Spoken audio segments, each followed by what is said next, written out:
Matius 5 ayat ke-27-30 berkata, "Kamu telah mendengar yang difirmankan, jangan berzina. Tetapi aku berkata kepadamu, setiap orang yang memandang perempuan serta menginginkannya sudah berzina dengan dia di dalam hatinya. Jika matamu yang kanan menyebabkan engkau berdosa, cungkilah dan buanglah itu, karena lebih baik bagimu jika satu dari anggota tubuhmu binasa, daripada tubuhmu dengan utuh dicampakkan ke dalam neraka. Jika tanganmu yang kanan menyebabkan engkau berdosa, penggalah dan buanglah itu, karena lebih baik bagimu jika satu dari anggota tubuhmu binasa daripada tubuhmu dengan utuh masuk neraka." Lagi-lagi Tuhan Yesus menjabarkan akar dari hukum Taurat. Kali ini Tuhan Yesus menjabarkan apa itu akar dari hukum Taurat tentang berzina. Ketika Taurat berkata jangan berzina, tentu banyak orang terutama laki-laki akan berkata, "Saya tidak pernah berzina. Saya hanya berhubungan dengan istri sah saya, tidak dengan wanita lain." Tapi Tuhan Yesus berkata sesuatu yang lebih dalam dari sekedar dosa yang tampak dari luar.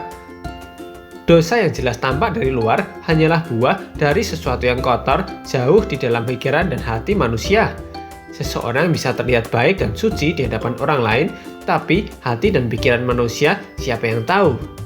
Bisa saja dari tampak luar sangat baik seperti menggunakan topeng, tapi yang dia pikirkan sangat kotor dan menjijikkan. Tahukah Anda, karena kemudahan berselancar di internet, kebanyakan remaja sekarang, terkhusus laki-laki, bisa dengan mudah mengakses film porno. Pornografi adalah akar utama dari pikiran kotor seseorang dan juga mencemari hati. Jika tidak segera dihentikan, dia akan kecanduan. Setelah kecanduan, dia akan berusaha untuk memuaskan hawa nafsunya.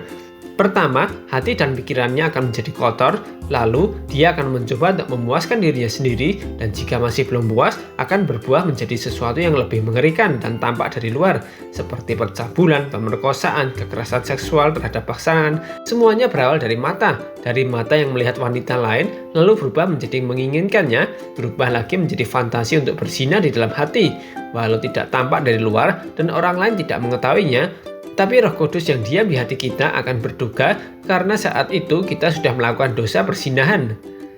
Ayat berikutnya menunjukkan betapa mengerikan konsekuensinya. Bahkan lebih baik mencukil mata daripada masuk neraka. Jika hal ini benar-benar dilakukan, kira-kira berapa banyak laki-laki yang menjadi buta? Tuhan Yesus berkata demikian untuk menekankan betapa dahsyatnya konsekuensi dosa yang bahkan tidak terlihat. Inilah standar tertinggi hukum Taurat sebenarnya, yaitu bukan saja mengadili dan menelanjangi dosa yang tampak secara fisik atau dari luar, tapi juga dosa yang timbul dari hati dan pikiran manusia. Jangan takut, Tuhan Yesus adalah sumber pengharapan kita yang pasti akan menolong kita untuk lepas dari dosa yang bahkan kita sendiri sering mengabaikannya. Kuncinya hanya satu, bertobat dari jalan yang lama, yaitu menyangkal diri sendiri, lalu memikul salib Kristus, yaitu sekuat tenaga, melepaskan diri dari dosa perzinahan dengan darah Yesus. Lukas 11 ayat ke-34 berkata, "Matamu adalah pelita tubuhmu. Jika matamu baik, teranglah seluruh tubuhmu, tetapi jika matamu jahat, gelaplah tubuhmu."